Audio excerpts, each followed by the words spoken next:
All right, welcome back. What up? Episode 6 of Southwest of Normal. We got some fun stuff planned for you guys today. That's going to be fun. Jimmy, where can I find you if I'm looking for you? You can look online, Google us at Space City Team here in Sugarland, Texas. You can see all of our great reviews, spacecityteam.com. You can ask ChatGPT, hey, who's the best realtor in Sugarland? And it's going to be Countryman Homes. No, it's going to be Jimmy shows up. No, it's not. I don't know. Sometimes it does. It may show up. You can look at spacecityteam.com. Yeah, use ChatGPT. We're testing something. We are testing something. I love it. So today we're going to talk rodeo. Our first episode 1, we talked about the rodeo. We're going to go back and revisit it a little bit, talk about our experience, and then we're going to talk about if you're not buying, you are losing and you suck. And that really is the truth. Like, really, it is the time to buy. I'm excited to get into it. All right, let's get in.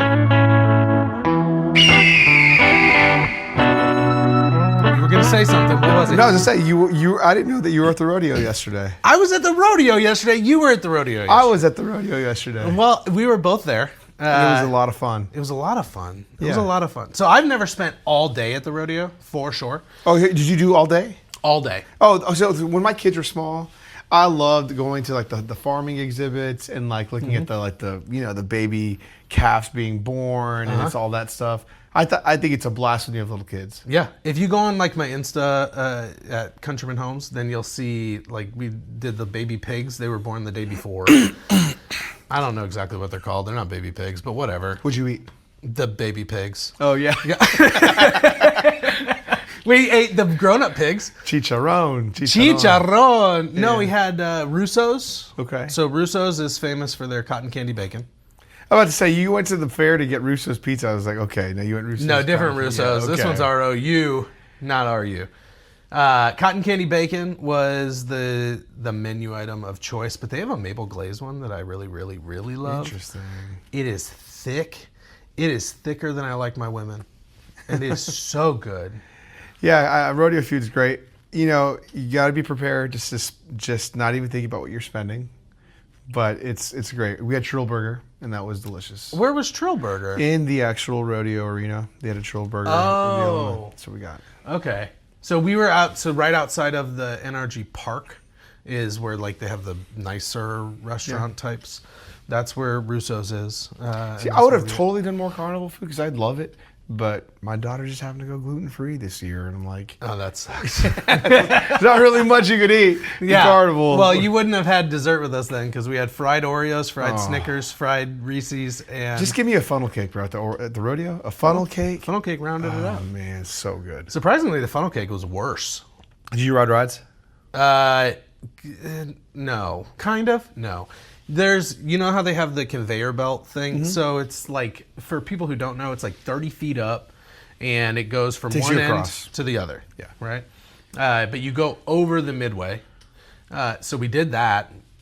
Right when we got there, we got on that, paid, it was expensive. So $40 bought us 50 tickets. Really? And it cost, I take that back, flip those numbers. And it cost us 30 tickets to get onto the tram. Yeah. I don't know what it's called. Listen, Skyway. It's amazing. If you haven't been to the Houston Rodeo, the livestock show, you go check out the horses. There's different arenas, leather shops and cowboy stuff. And the carnival's huge. There's live music all over the place. It's a total vibe and it's totally worth doing at least one time. The thing I liked about the tram was that it ran right in front of NRG was kind of to your back. And then, depending upon which way you go. And then the Astrodome. Is right there. Yeah. So when you're looking at them side by side, you think the Astrodome is this like large, monolithic, bigger than life kind of thing, and next to the NRG, it's anemic. Yeah, it's so small. It's crazy. But it was at one time one of the 10 wonders of the world. And yeah, and where AstroTurf comes from. Yeah, I miss me some Astro World. Yeah, that every time we cross the bridge, I'm like, man, we should cross this bridge as kids, like coming up here. And now it's a parking lot. Yeah. That's where I parked. Yeah, same here. Yeah. Okay, so you did the concert, you did the rodeo. Did you do the rodeo at all? Yeah. So we got there at like 10:30, and we ended up going. We did the midway. So we get on. I was going to say this. We get on this ride on this tram, and we get halfway. It's probably a 10-minute ride, immediately starts raining. Oh, that's fun. My wife was livid. You would have thought that I did a rain dance She bet and at made you? it rain. She bet at you? Yeah, she was mad at me. Oh, that's great. She's like, how dare you pick this? You are an ass. And all of a sudden, it was my fault. So she gets off. If it takes a little rain for her to see what the world sees. I'm playing. Oh, now I'm the jerk. I am playing. I am a jerk. No, sometimes. Brad's It's fine. Brad is beautiful. I'm and going to go amazing. cry. No, I'm telling That's you, what you're beautiful and amazing. Happy, I love tears. that we're here doing this show together. So we get off of that. We go inside. We go to the shopping stuff. Yeah. Right. It's like a big mall where it's just a bunch of booths. Right. Did you wear boots or did you wear sneakers? I wore boots and I paid for it today, brother. Oh yeah. Oh my God. My whole left foot. I couldn't use it. And you don't wear boots regularly, so it's like a livestock show kind of a thing. I mean, If your name's Countryman, you should be wearing boots daily. well, I used to wear my work boots all the time. Yeah.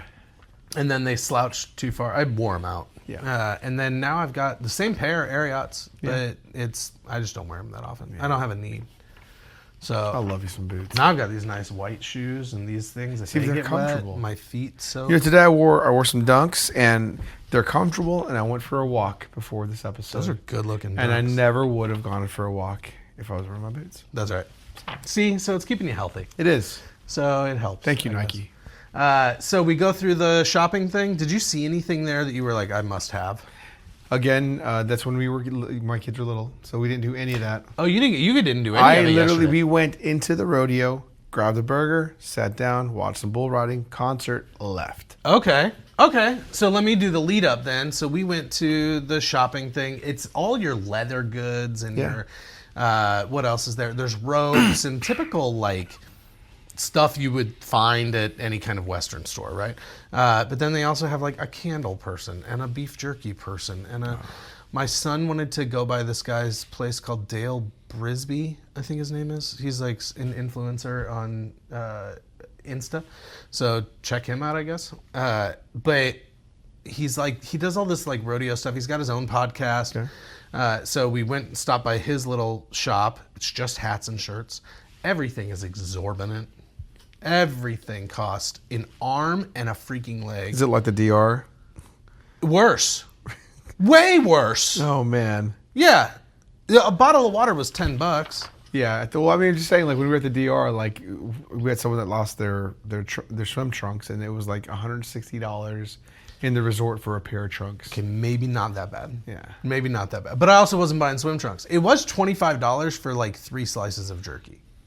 So The food's always expensive at the fair. It's always expensive. Agreed. I mean, I paid $16 for 1 slice of bacon.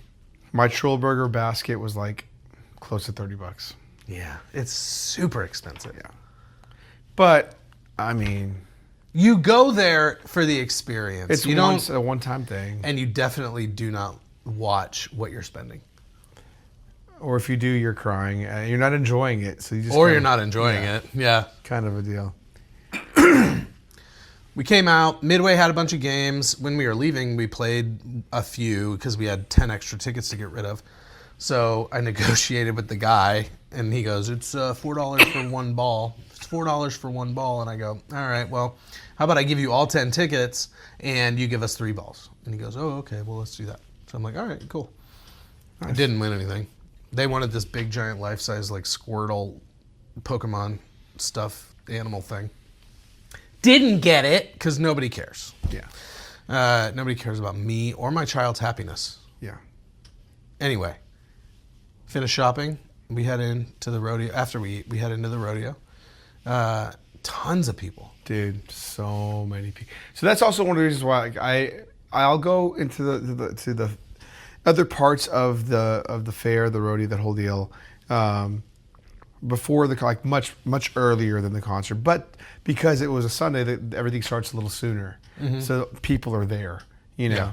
But man, the minute we leave, I'm like, I have to get out of here. I cannot stand being like by that many people, Shoulder to shoulder. Oh.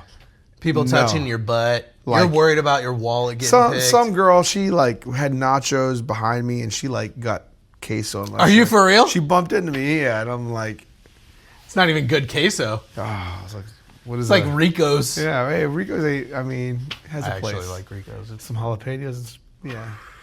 I'm a sucker for a stadium nacho. So, when you're walking in, you walked in with the crowd, right? Like when did just open the doors? I mean, we got there a little later than when the rodeo started. We saw about maybe 6 events, 5, 6 events. okay. And it was good. So we got there right as the rodeo started because we didn't want to miss any of the rodeo part. So as I've gotten older, we find a lot more. What's your favorite rodeo event? The bull riding's fun, but I really love calf roping. I really love it when they bring out all the horses and they're like, The horse family thing? yeah. I mean, that's such a softie. That's what I'm like cheering the most. Let's go. You're like, that horse had a baby, and now they're running together. Do you know how much money is on that arena floor? Yeah. I don't even know what does a typical rodeo horse cost, but I'm imagining it's in the hundreds of thousands. So I'm going to give you a little story. I used to be a vet tech. You already know that. When I was a vet tech, I have another friend who I grew up with who's a vet tech out in Kentucky. Keep talking. I'm going to look up the cost of Okay. She works at a Kentucky horse farm, right? Where Derby horses are.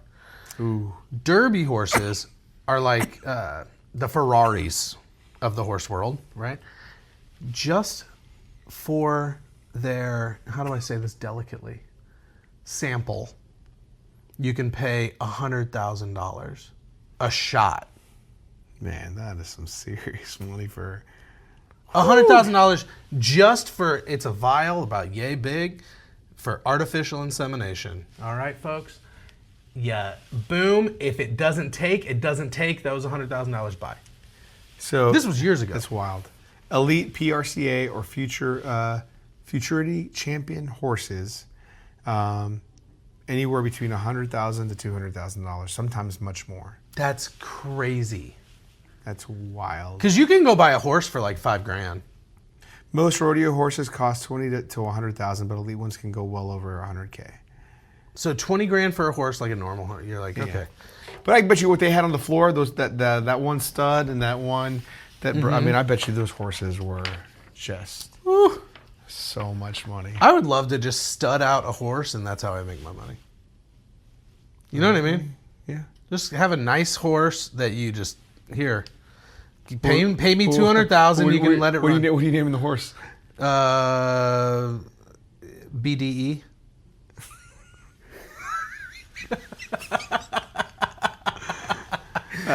Actually, you don't even know what that even means. Yeah, me neither. It's Brown Brad Donovan Energy. His real name's Donovan. BDE. BDE. Okay, cool. Yeah. If there's any kids listening. Yeah, I don't know what that means, but It's Brown Donovan. Essay. And today's sponsor is this is brought to you by the Family Faith Initiative of Co-sponsored by Cialis. Yeah. There you go. Oh, I love it. Okay, so you love the family horses. I'm talking about all of it. I mean, That's a fun part, though. It's heartwarming. I mean, the mutton busting's always fun. The bull riding is crazy. I thought the bull riding this year was a little bit less. Like, I didn't think it was as intense. The bronc busting was. The horses when they go around the barrels. Oh yeah, the barrel racing. Yeah, that's really cool. How close those times are. Yeah. Yeah. I'm not as big of a fan of barrel racing. One of the reasons I love calf roping is because my cousins used to do it. Could you? So when those high school students came out and had to Oh, that part I love. That was great. Explain that. So I guess FFA students, and you have a chance to win something if you're able to, with your hands, you got to go after these. Is it calves? It's calves, yeah. Yeah. You got to go after them, and you have to wrestle them to the ground. And it's funny seeing these, $150 boys and 120-pound girls trying to wrestle a calf to the ground. And then you gotta put on a halter on them, and you got to get them inside this square space. And this is NRG, so it's like the size of a football field. Yeah, it's huge. They're running around everywhere. It looks exhausting. It looks fun. It does look fun. Yeah. And I love it. I love watching the kids just like fall flat on their face. Or Oh yeah, they're like diving and like. I did feel bad about one kid who had him like pinned up against Oh, yeah, the yeah. pin. Yeah. Almost had the halter on, lost it, and then Yeah. another kid swooped in and like put his halter on that Especially calf because he right wasn't away. the most athletic kid either. No, Yeah, it's yeah.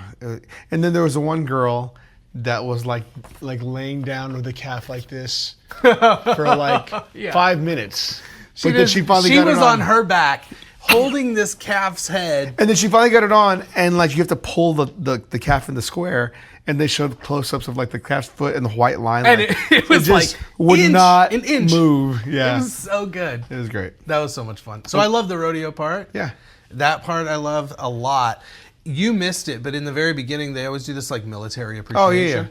So No, I saw that. Oh, you were there for that? Yeah, the chaplain guy. The chaplain. Yeah. So we're sitting there, and I'm sitting next to my family, of course, and they go, and he was a chaplain in the military, and he was in the Air Force, and he did, I don't even know, 30, 40 years, and then he became head of chaplains, and then brigadier general. And I look over at my wife, and I go, I know this guy, and I'm pretty sure it's Bob. And then they go, and then he did this and that. And let's all give it up for Brigadier General Bob Page. And everybody claps. And I'm like, I knew it. And I wish he would have told me that he was going. So he goes to our church. And so he's a good friend. But I just thought that was an interesting little thing. It was a nice surprise. Yeah, it was fun. Almost as nice as Paul Wall. Yeah, that was very unexpected to start the concert off with Paul Wall. So a decidedly Christian concert in Forrest Frank. Yeah. Followed by an intro with Paul Wall. I think that's great. I think it's amazing. I thought it was incredible. I love Paul Wall. Yeah, I thought it was a little strange that it was Paul Wall. Nah, listen, it's a duality in all of us, and we're all on a journey. Paul Wall's on his journey too. I like it. Yeah. So one of my favorite things about Paul Wall coming out was he was doing his rap, and he turns, and as he turns, I got blinded. So his grill His grill blinded you. was so bright. See, I think Paul Wall he fits. I mean, he looks like a weatherman now. Like, he's so clean cut. Anytime I see him at Rockets games, because he does a lot of stuff at Rockets games, you know, I'm just like, oh man, he looks like he could just be evening news, like talking the weather. He with just tatted up, but Yeah. he's not overweight anymore. He looks He slim. looks great. You know, Those GLPs work great. Yeah. Let's hang out. Yeah. Hey, You Paul know? Wall. I would love it. If you got me a grill Paul Wall, I would wear it. Yeah, at Paul Wall, baby. I would sport it here. That's how ats work, right? I just physically say it, and then somebody responds in out into the world. And then I was actually listening to Paul Wall last night. We got home and I was just on my phone. I pulled up some of his bangers and I was like, man, this is like Houston rap was so good. Yeah, You know, and then on Spotify, like it Early shows like little clips of like music videos. You know, you play a song and it was like all these slabs, like, you know, like going down the street. You know what a slab is? No. So it's like a Houston iconic car for like rap music. Okay. So like slow, loud, and banging, like, you know. Okay. So like these Okay. slow, like big old Cadillacs are like candy coated with the rims that pop out. Now, candy coated, I know. Yeah. I know the big giant rims. Yeah. That is very much an iconic Houston thing. I knew the rims were 100% Houston only. Mm-hmm. Almost to the point where it pisses me off. Look up slab. All right. Yeah, so I don't get mad. Like, if I'm in any part of the country, I'm like, dude, this is so annoying. I don't want to mess up my vehicle. But if I'm in Houston and I see a slab, I'm like, dude, this is iconic Houston. Look, I will say this though: they protect those cars with their lives, Bro. And they want to not hit you as much as you don't want them to hit you. Yeah. I'm just telling you, look up slabs. It's a huge, huge deal. But you've seen those ones that are obnoxiously big, right? Yeah. Like 18 inches out. Mm-hmm. Like the rim spokes go horizontal to the car 18 inches. For those of you who don't know. They're like, and you get the spray on, like, you know, on the front of the grill. Oh, yeah, you yeah, know, like yeah. my Hyena. I do like the Houston car culture. It is as varied as Fort Bend is. Yep. So, anyways, Paul Wall, great.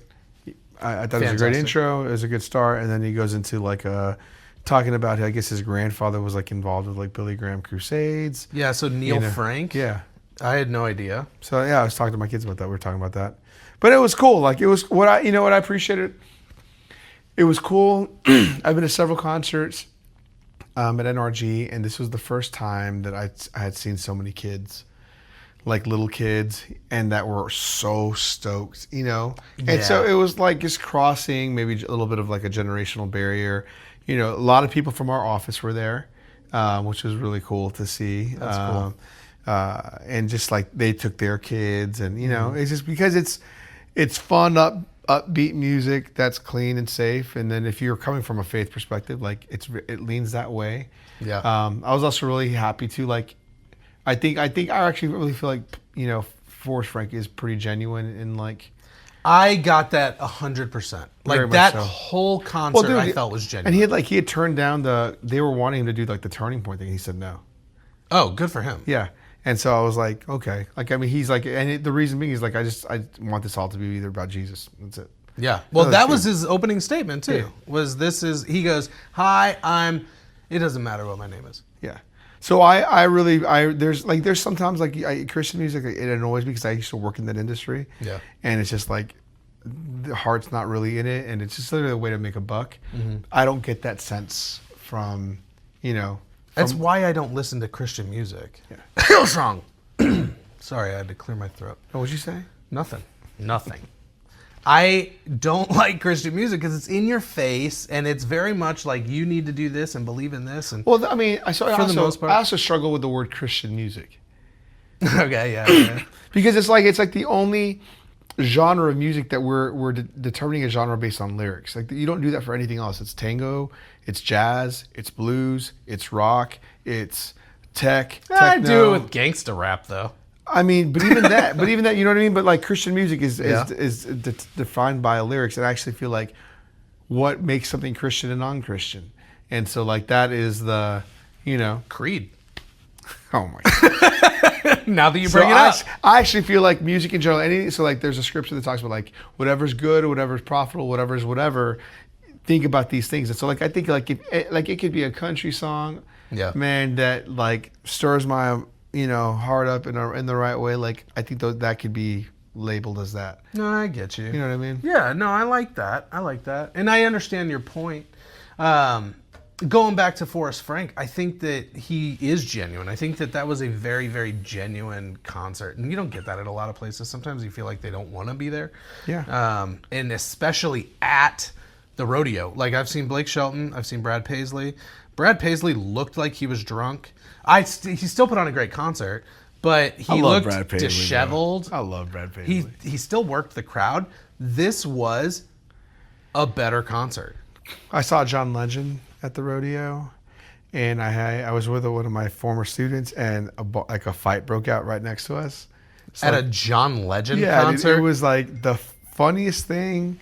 But yeah, like it was like this like gangster looking dude over here and this like black cowboy over here, and they were just jawing at each other, and then finally the cowboy doused the gangster kid, and I mean they're just going up the aisle, and I mean just blows, and like no cops, and it was during it was not during All of Me. It was, and it was like the most surreal thing. So they both wanted All of Me. I'm gonna murder you. Yeah, it was great. With All of Me. It was really, really good. That is crazy. Yeah. Nothing screams I want to murder you like a love R&B ballad. Oh yeah, we've seen Brooks and Dunn. We've seen that. Yeah, but for what this was, it was moving in places. Like there was some really, I really appreciate what he was trying to do, because I do think this for him, like it felt like more of like a ministry kind of event. Yeah, and I think that's really great. You know, so Forrest Frank used to be in a band called Surfaces. Oh, he was. Mm-hmm. That's right. Yeah, and they were good. They had a couple of good songs, like on the radio and stuff. And I didn't know he was from Fulshire. I had no idea he was from Fulshire. From Fulshire. That's crazy. So I thought he was from North Carolina. I don't know why. I had that in my head. But maybe it's because he's white. He has the look. Brandon Turner's over here off camera. Co-producer Brandon Turner. I heard he got a job paid for? Yeah, that's right. It doesn't pay anything. But that was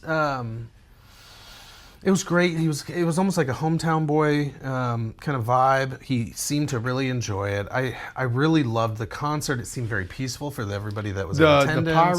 The pyrotechnics, the strobes, and actually his drummer was so good, and some of the chain, like that's the thing.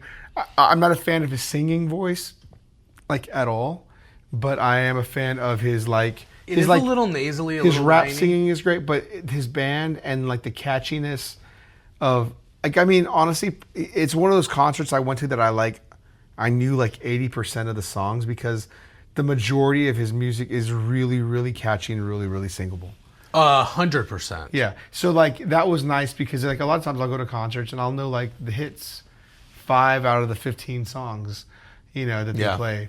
But this one, I was like, oh, I know this one. Oh, I know this one. This is one of the only concerts I've gone to that I've heard songs that I didn't know, and I go, oh, I need to go look that up. Yeah. Right? There was like 2 or 3, and I go, oh, man, that's a good song. I want to listen to more of that. And again, this is coming from somebody who's always, hates a strong word, but strongly disliked, quote-unquote, Christian music.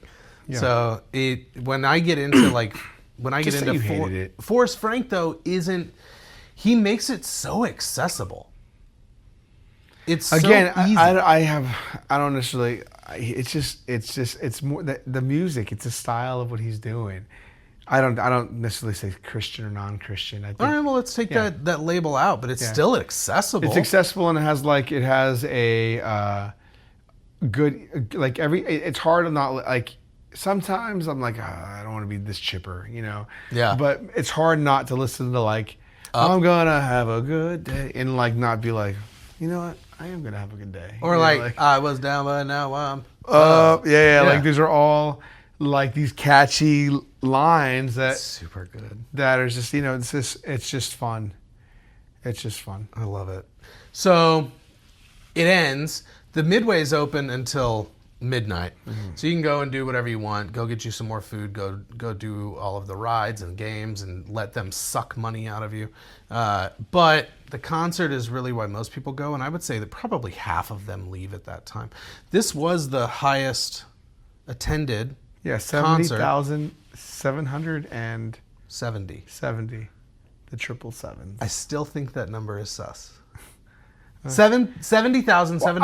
I think there was definitely over 70,000 people there, which was like wild. That's a massive concert. It is massive. Yeah. Also, we all know this. If you didn't listen to the first episode, go listen to it. I hate this venue. Clock it. Okay? However, this concert last night, they used it to their advantage. Yeah, I'd say this is one of the first times I've been to the rodeo concert that I didn't feel like I was so disengaged, like so far removed.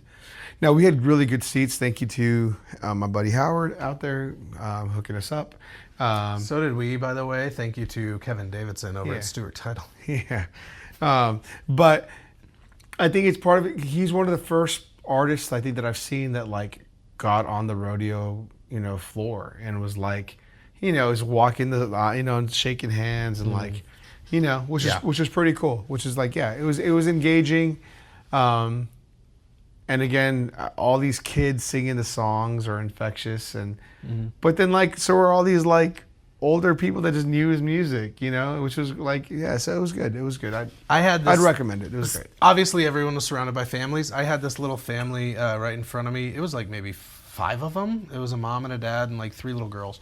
And the dad was sitting there singing every single word and singing to his daughters like, hey, let's enjoy this moment together. And you could tell that he was genuinely enjoying it. The daughters were younger, so they were like, I don't know, 5, 6. Were the daughters younger? The daughters were younger. I paused because you coughed, and then I reiterated because you coughed. Listen here, mother. Okay. You know the way this goes. just want to make sure that y'all got this. The daughters were younger than the father. One was adopted. She was 67. Go ahead. Is that better? Yes. So, but he was singing to them, and they were sharing this moment. It was really, really, it was beautiful. Okay, good guys. Did you say like the girls were like, Dad, no, stop. the girls were totally into it. They were playing off each other, and that was everybody. right? Yeah. But I just had this one specific moment. No, it's accessible. It's approachable. Like if you have kids or teenagers or preteens, like and you're worried about like what they're being exposed to, and like it's good music, and you have to worry about it. It's and I think that's why. And it was actually a very diverse crowd that was there too. Yeah, which is really cool to see. It was everybody. Mm-hmm. Yeah, it was just like a cross section of Fort Bend. It really was. Yeah. Cool, man. I'm glad you were there. Yeah, you too. Yeah. You should have called me. Several people in our office were there. There was only 70,000 of us. We could have found each other. Only? Yeah. I saw one friend, and then my son saw a friend. Yeah. And the only reason I saw a friend was because he was on the damn Jumbotron. But just going through Instagram or Facebook, look at everyone's stories, like, oh, you were there? Oh, you were there? Oh, you were there? It's funny because everybody's putting the Paul Wall piece up, and then occasionally you'll see like the other. Like Yana was there with her daughter. I didn't know that either. Yeah, it's crazy. Yeah. Brandon knew that. Our co-producer Brandon knew that. One of these days we got to get Brandon on the show because I actually think that'd be a fun conversation to have Brandon. It would be. We need a third mic. Yeah. And then it'd be a really diverse panel here. It would be the most diverse panel. We're gonna start calling you Coach. We might cut this. Such a dad. We have Me? fun. No, Brad. Clock it. You used it wrong. Clock it. This is how you do it, and you do the little fingers. Oh. Clock it, clock it, clock it. When you're clocking something, you're clocking the T. You're clocking it's like checkmate. Oh, hey, Forrest Frank was great. Houston Rodeo, definitely worth the experience. If you lived in Houston longer than 5 years and you haven't been to the Houston Rodeo, go to the rodeo. It is fun. Go buy some cheap boots at Cavender's online and just go make it a thing. Like it really is a Texas staple. And there's so much to do, so much to see, and you'll get to experience, I guess, a little bit of what makes Houston culture great. And you can pick up your hat there. Like you don't have to wear any. You can go in shorts and a t-shirt and sneakers. Like you're great. Yeah, it's a county fair. Just go. It's a county fair. No, it's a county fair on steroids. It's the largest. It's incredible. It really is. Other than the state fair in Dallas, it's bigger. It's the biggest. 2.5 million people is who goes to this thing every year. It's wild. 2.5 million. Anyway, all right. Go to the fair. We're gonna see you guys here back just a second, where we're gonna talk a little bit of real estate. And now, your Market Minute. Mortgage rates moved higher this week as Treasury yields increased. According to Freddie Mac, the average 30-year fixed mortgage rate rose to 6.11%, while the 15-year mortgage climbed to 5.5%. This move follows the 10-year U.S. Treasury yield rising to roughly 4.25%, driven in part by geopolitical tensions and higher oil prices. Because mortgage rates closely track Treasury yields, increases in the bond market typically translate into higher borrowing costs for homebuyers and real estate investors. Meanwhile, new economic development data shows Texas continuing to lead the country in corporate investment. According to Site Selection and Texas Economic Development Reporting, the state recorded approximately 1,400 corporate relocation or expansion projects in 2025, the highest total of any U.S. state. Those projects represent roughly $75 billion in capital investment and more than 42,000 jobs created statewide. The data reflects continued corporate expansion activity across Texas markets, including the Houston region. This has been your Market Minute. Hey, I think we're going to talk about real estate since we're realtors here. And we're talking a little bit today, if I'm not mistaken, about the current market, the explosion of homes in Fort Bend County, and and why, if you are a buyer, why you need to seize the opportunity. That's right. You got to listen to Eminem, put the song on. You got one chance. You got one shot, one opportunity. This is your moment. This is your moment. Are you gonna let it slip or just let it pass by? Is that what the words Something are? like Sure that. it is. I'm white. So that's one thing we share in common. I also have a daughter. And you love M&Ms. And I love M&Ms, and I've never been to Detroit. So There you go. I do rap battle on And Saturdays. you have a little rabbit on your tattoo on your... That's why they call me B-Rabbit. Well, he was White Rabbit. What was he? What was he in the movie? B Rabbit. Is B Rabbit? Yeah, Yeah, B Rabbit. yeah, B Rabbit. Yeah, That's there you me. That's what the B is Brad, but Brad Rabbit didn't really roll off the tongue. Nice. So there is a buttload of houses on the market. How many are on there? Oh, I mean, in some parts of Houston, there's upwards of 7 months of inventory. It is wild. Yeah. And so it varies neighborhood to neighborhood, but the gist is basically right now you have options. You can ask for a lot. You have a lot of leverage in your negotiations right now. And then interest rates, while I don't know where they're going to be with everything going on in the world, and I'm not able to prophesy and see the future and things along those lines. But right now they're near 3.5-year lows. So you have 3.5-year lows on interest rates. You have tons of inventory, houses that have been sitting for a minute. Yeah. You're at sub 6% on interest rates. In the greater Houston area, there is about 35 to 40,000 homes for sale. There are new builds coming up consistently every single week. We're going to talk about a couple of those communities that are coming up here in Fort Bend and what they're offering. And it's just making the Gulf, I guess, much larger. There is still buyers out there, right? I have a buyer at story time right now. We just went and looked at a new build. We got under contract. He's got a VA loan, so no money down. They were running a special on veterans that if you are a veteran and getting a VA loan, it's a $99 earnest. So your earnest money is only $99. You get the house. We got, it sounds stupid, but the grass in the backyard was free. They weren't offering that. Gutters, blinds, kitchen appliances, washer dryer, and all closing costs. They're paying him $101 to close on his house. It's wild. And even with all of that that's being offered, most builders currently will still even move further. Every new build that I closed last year, I was able to bring every single builder down in price. Yeah. Keeping all of the same things that they were offering, and getting 3.99% interest rates and getting just closing cost coverage and appliance packages and hey, you know what, I need you to reduce this $15,000. Yeah. And then we'll consider it.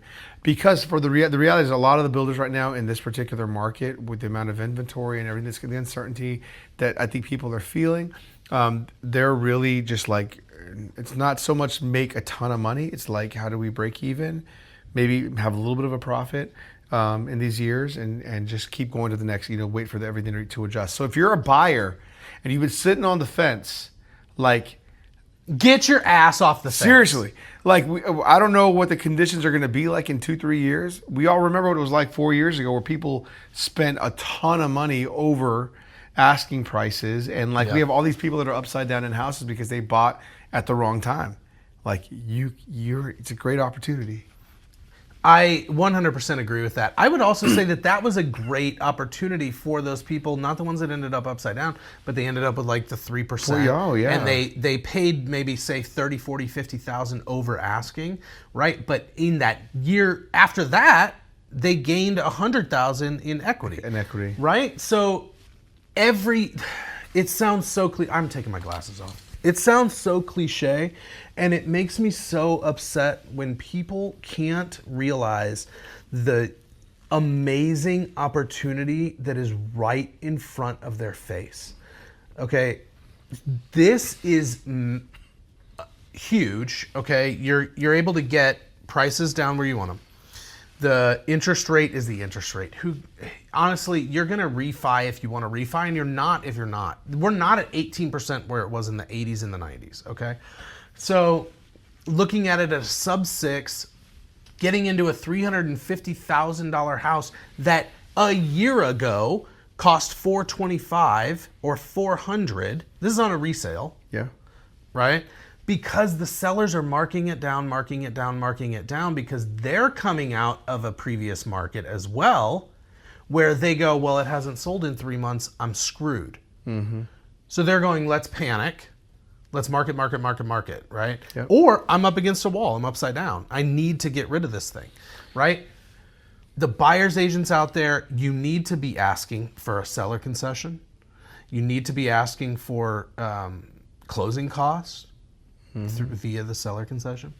You need to be asking for them to pay title and them to pay survey. Yeah, I mean, literally, all we're getting to this whole deal is right now, like, you may be walking into a home that's been sitting on the market for 95 days and has had, maybe one possible investor offer come in the market. I'm telling you, like, sellers right now, they're motivated to get these listings moved, and now is the time to ask. And it'd be really, you'd have to have a really bad realtor to not get a really great deal at this particular moment.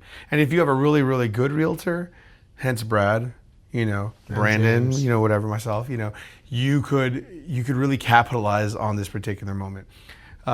I really feel like we've been reading this book about stories and stuff, and like our branding and things along those lines, and how like every good brand needs like an enemy, or like a villain kind of a villain, thing. yeah. And I really do feel like this villain right now is fear. There's a lot of people that are afraid. They're afraid because they don't understand historical data when it comes to real estate. Let me say on that, they may not understand it, and I don't blame the person for that. I don't blame the buyer for that. I blame their shitty agent. I blame the phone. I would say like it's really easy to jump on YouTube and see things or hear things or understand and Fox. yeah, all of that stuff, the news. Okay.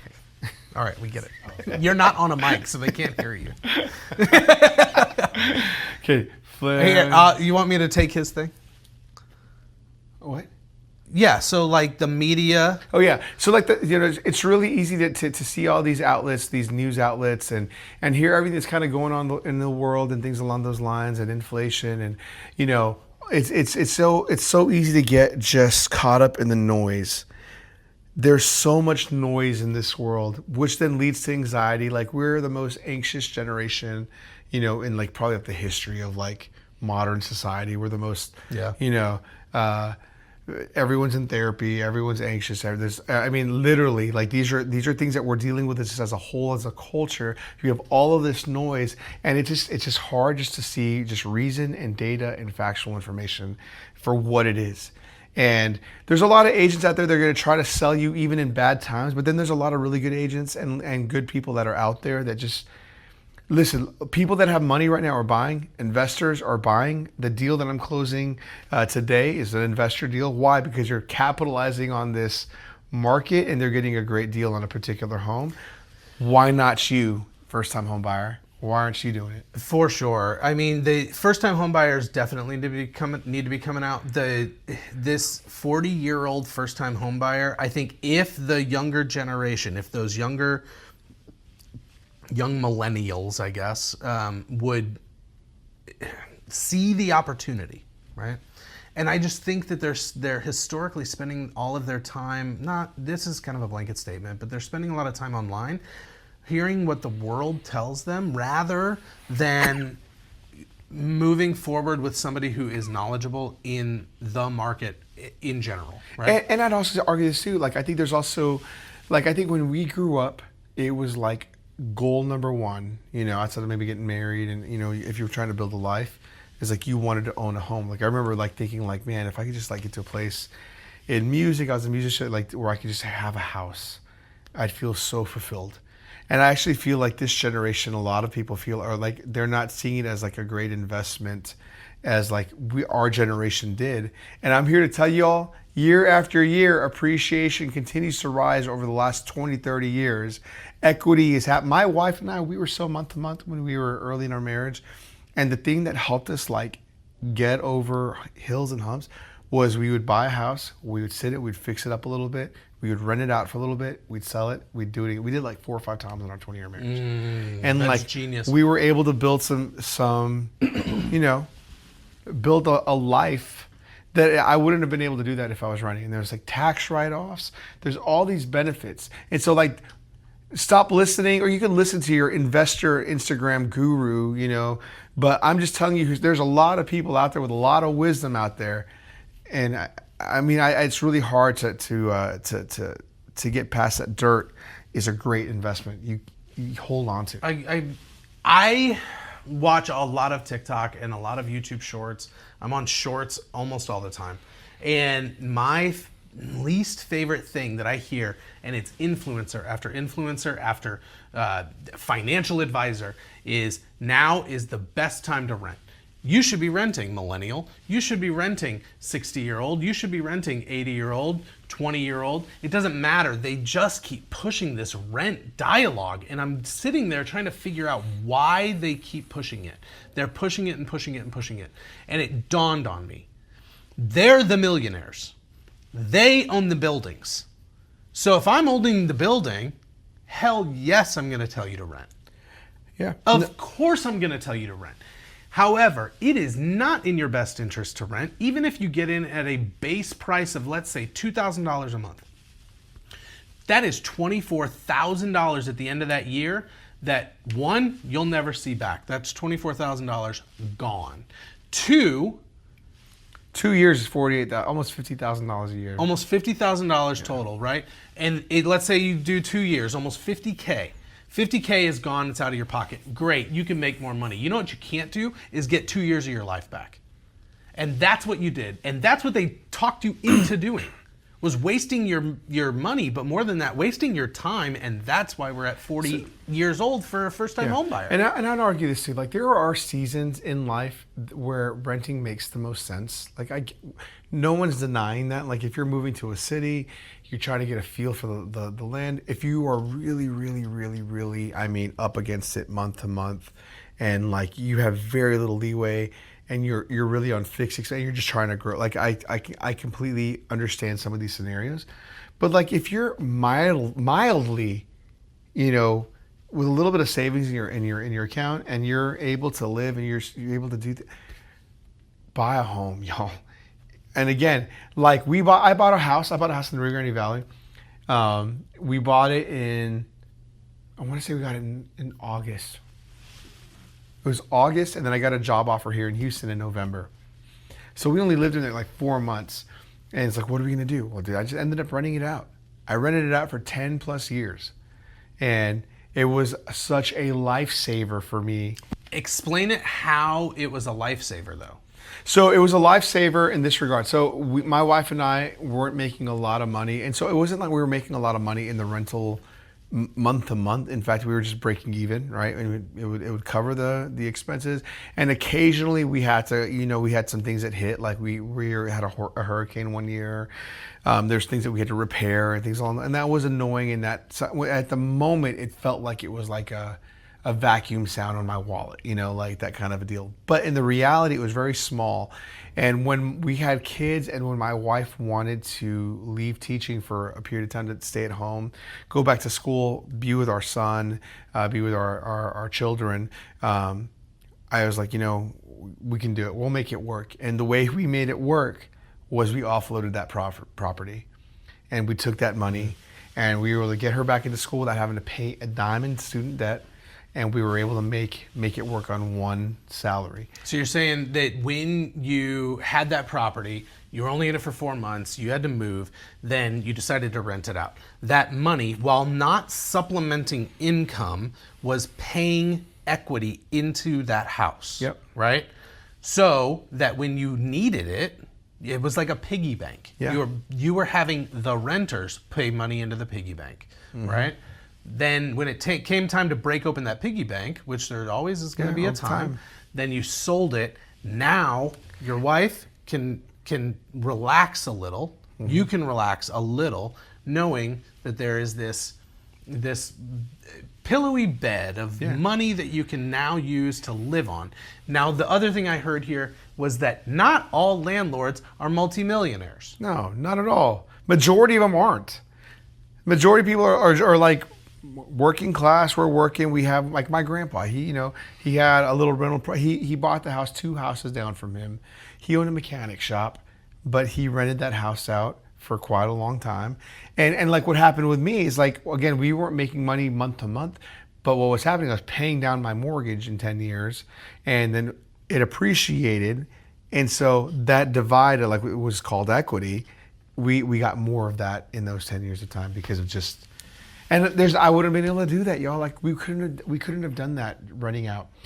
And so I would encourage it. I would encourage you, if you're on the fence and you're listening to this, y'all, it really is a great time to buy it. And we're not trying to, manipulate you to make a decision. Like it really is. If you know Jimmy or me at all, we never talk anybody into buying or into selling. Right? Yeah. Have you, Brad? I don't know if I have. I don't know if you've done this. Have you ever told someone like you shouldn't buy this place?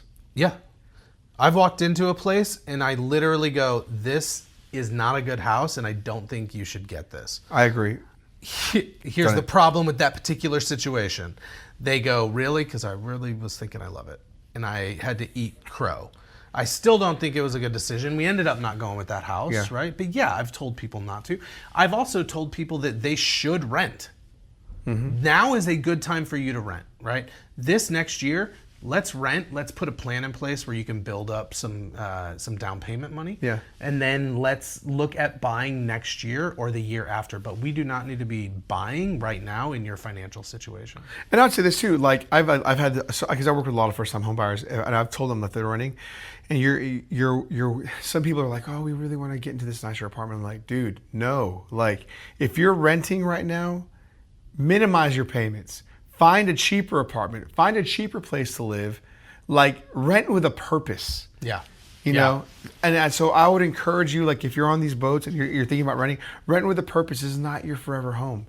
It's not where you're going to be building equity in life. So then rent down, scale down, pay less, save money, buy when you can. Yeah, I agree. So sellers in this market, I represent sellers in this market. Mm-hmm. You represent sellers in this market. It's 40,000-ish homes on the market. You're competing. There's competition everywhere. How are we going to move this house? I need to get rid of it because I've already moved. Mm-hmm. I need to get rid of this house that I've lived in for a long time and I have a lot of built-in equity, but there's so much competition. How do I get rid of it and make sure that I get, quote unquote, the most money? Yeah. So how do I do that? So are you asking me? No. Oh, yeah, I am. Okay, how do you do that? So the reality is that for sellers that are out there at the moment, the majority of sellers have a lot of equity in their home, or it's paid off, or there's a lot of room there.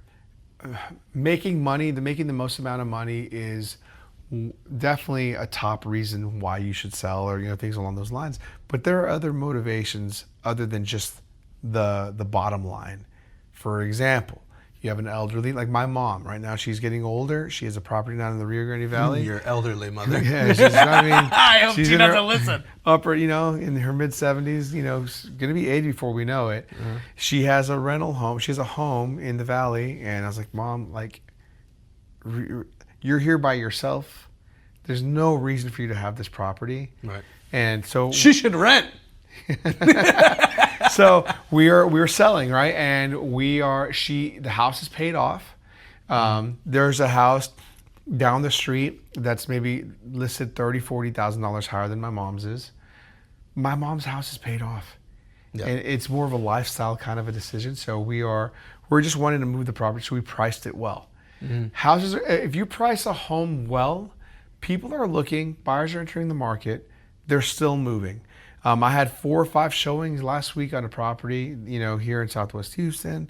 I put one up in Sugar Land, and we were under contract in 3 days. There you go. So you've got this house that you're trying to get rid of. I'm a seller. I just want to get rid of it. And you're dealing with all of these new developers, right? Yeah. So just in Fort Bend, okay? And none of these developers are bad. I love most, if not all of them.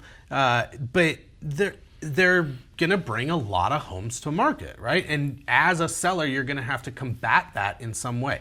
So Austin Point, for example, brand new development, just started. They're supposed to have 10 to 14,000 homes. That's in South Fort Bend.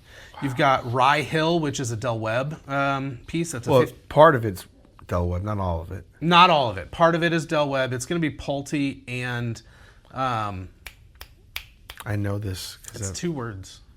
Ashton Woods? No.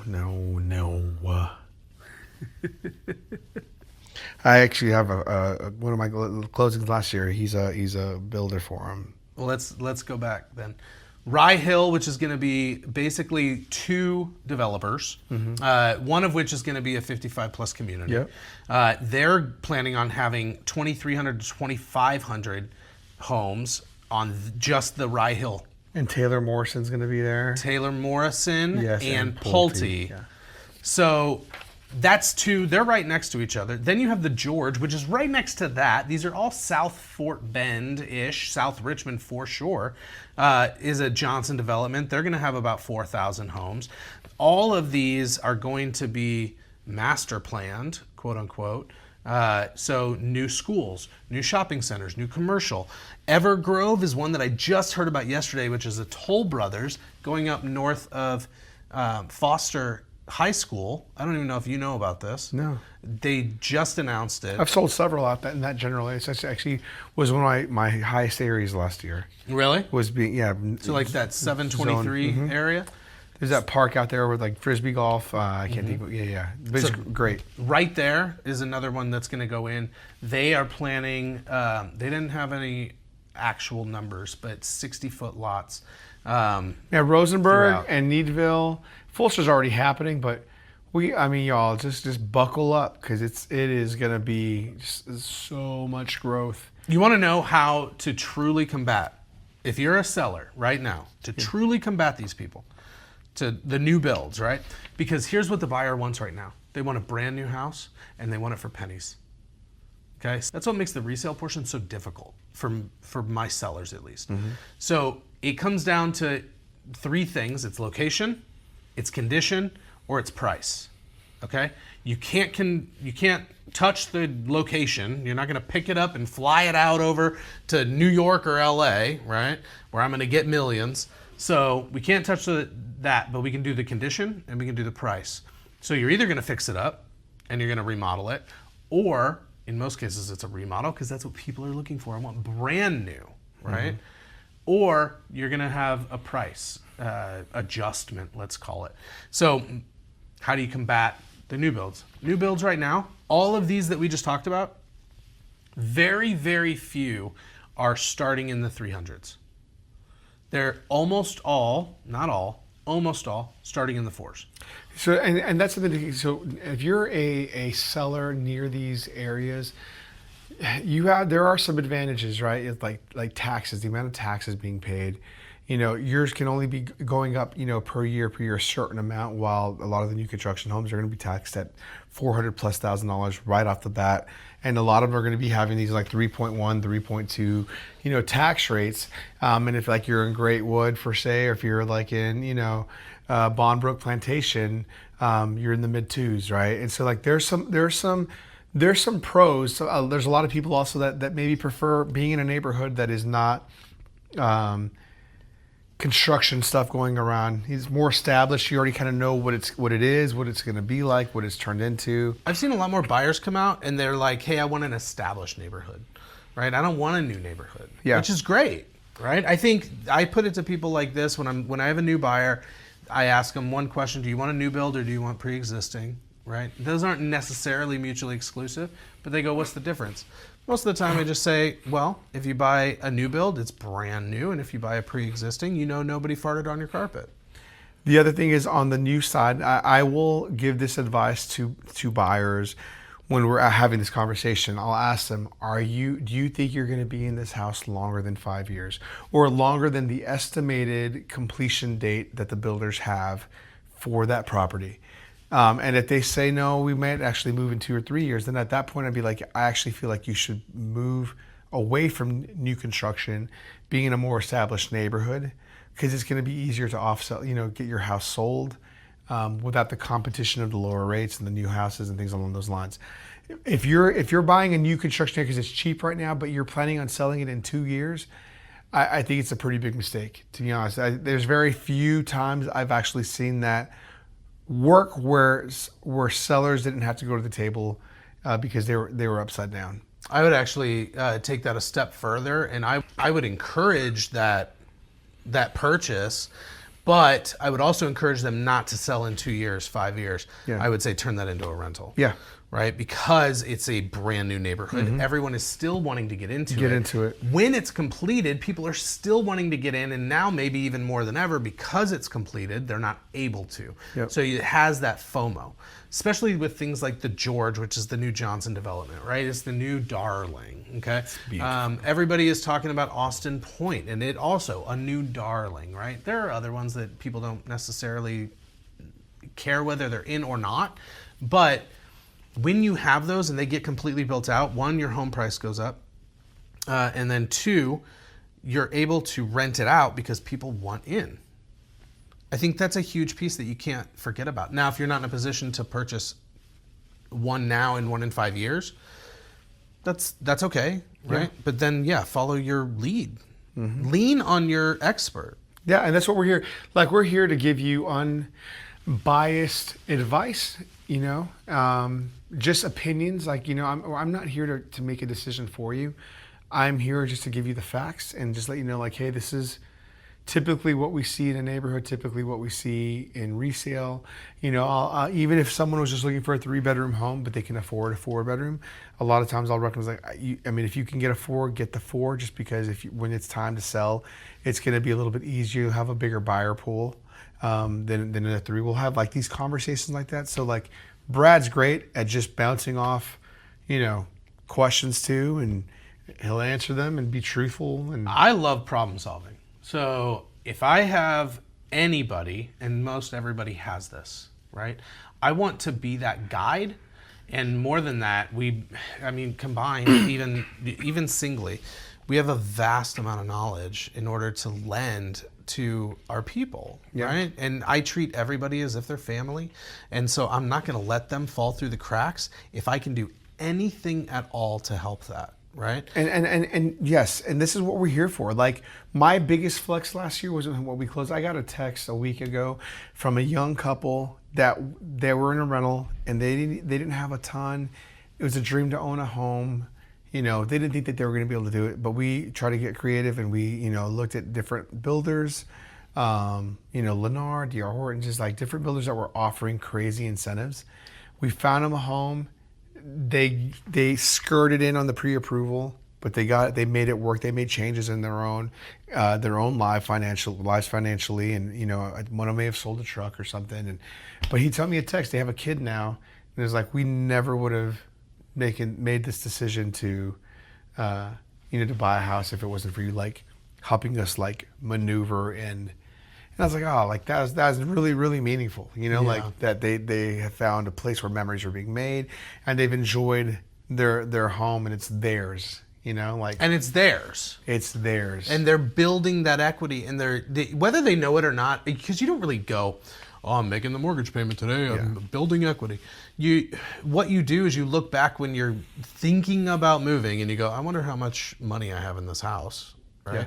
Nobody's watching it month to month. No. That's crazy.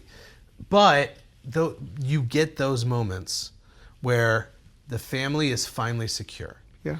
The family is able to do something that they weren't able to do.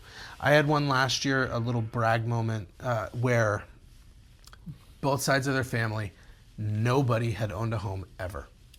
Oh, dude, that's cool. Ever. Did you get one of them into it? Generational poverty is where they both came from. They both came from generational poverty. So we worked together. We found the right house. We were able to negotiate our way into where they needed to be. Quite honestly, we went through more than a few different lenders that couldn't make it happen until we finally landed on someone who could, right? And we got them to the point where they got in, right? Beautiful. More than that, they got in and they were secure. They were secure with their payment. They had kids, so now they're providing a safe environment for their kids. They're no longer throwing their money away. Yeah. It was such a heartwarming thing. And then for kids too to grow up and be like, oh yeah, that was my childhood home. Mm-hmm. But it was really their home. Yeah. That's something super meaningful. Yeah. Super meaningful. And let me say this, they went from being in a rental, right, out in some neighborhood, to the very first home that they've purchased, as generationally, was this house on a lake that was a beautiful, like, sizable home. Like, this is what I'm trying to say to the buyers out there. You don't know what you don't know. And so you need to, if you're not going to do the research yourself, right, which I would urge you not to do because that just wastes your time, get with somebody who knows what they're doing and has a partnership with a lot of different people who can help you out. Different lenders, different title people.